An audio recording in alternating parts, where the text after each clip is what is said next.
Hi, I'm Alex Zaves, and welcome back to the Arts and Crafts Show. I wanted to touch on something that's a little bit different this time from my last subject. My last video, which I did, was how do you handle sales tax, resale license. So this one here, I want to discuss about art shows just in general. When you go to an art show, there are three basic things that's going on in an art show. There's the arts and crafts section, which is probably 90% of the show is the arts and crafts section. That's why people come to the show. Then there's the food section, and they're pretty much, when people get hungry, they eat and they don't leave the show, and they can kind of walk around and keep on enjoying the arts and crafts, which is what we would like. And then there's the entertainment side, the music section, and they can listen to the music, and they bring their own chairs. I've seen them actually come to the show only for the music. They'll bring their own chairs. They walk right past the arts and crafts show. They sit there in front of the entertainment section, and when it's over, they pick up their chairs and they go back out of the show again. But that's okay, because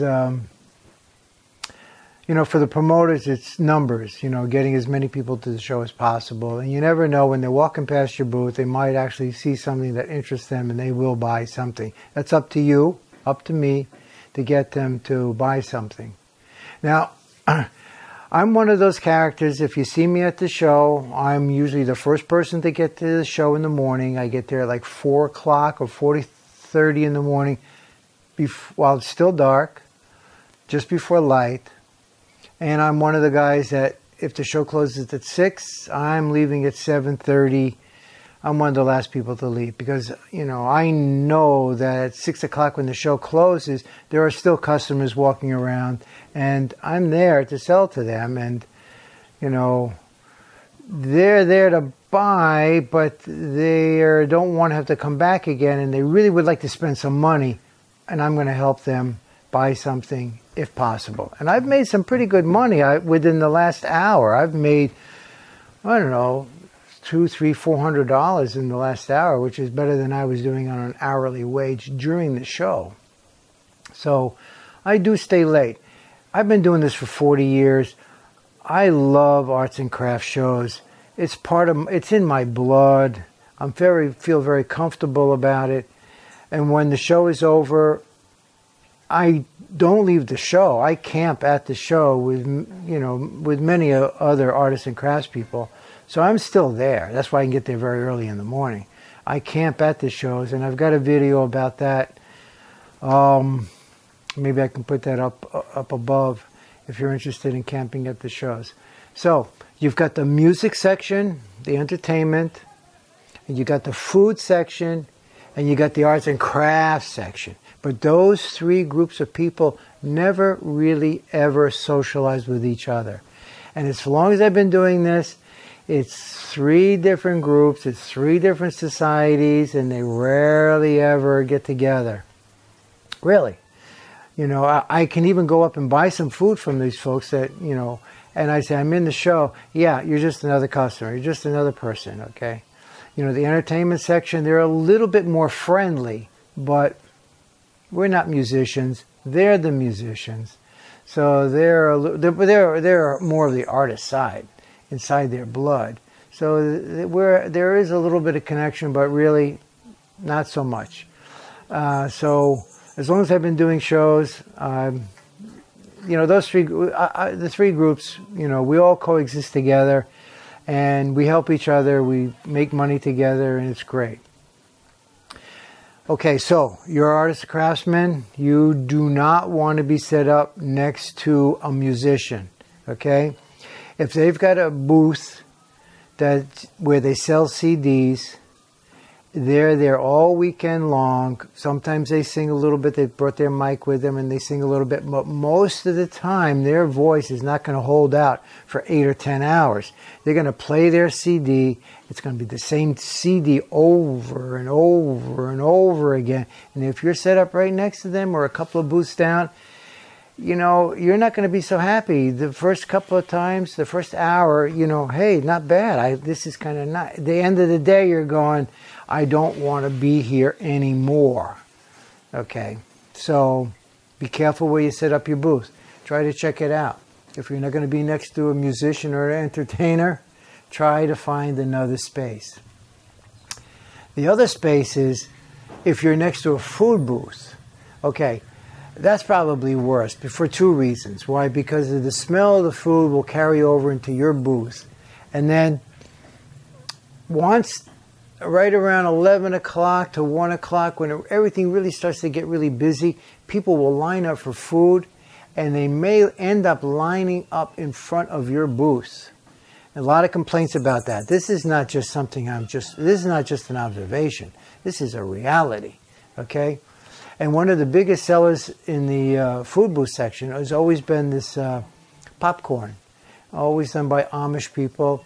And they will have people online, 40, 50, 60, 70 people online. And it stretches and it weaves in and out of everywhere. So much so that what they did was the following year, because everybody complained, the artists complained, the ones that have set up next to them, even some of the food people, because they were set up on the other side of the Amish people who were selling popcorn.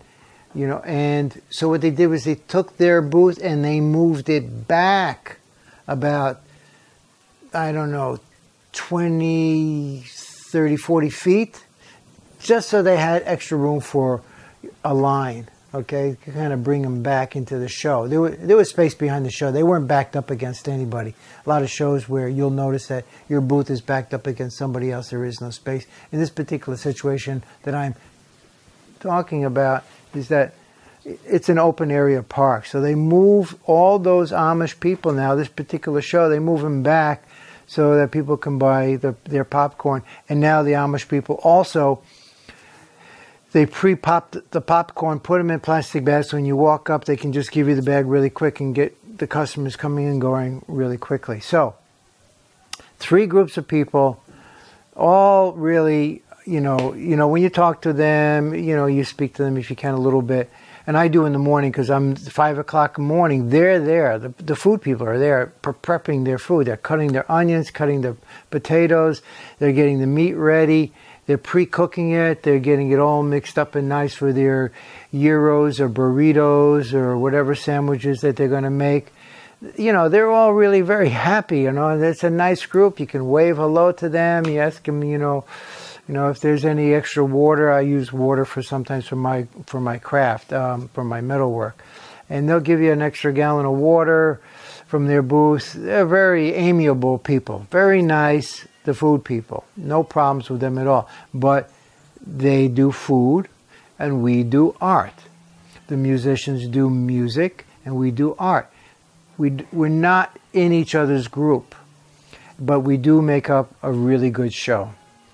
And it's up to the promoters to make sure that we all are in harmony with each other. We're not bumped up against each other.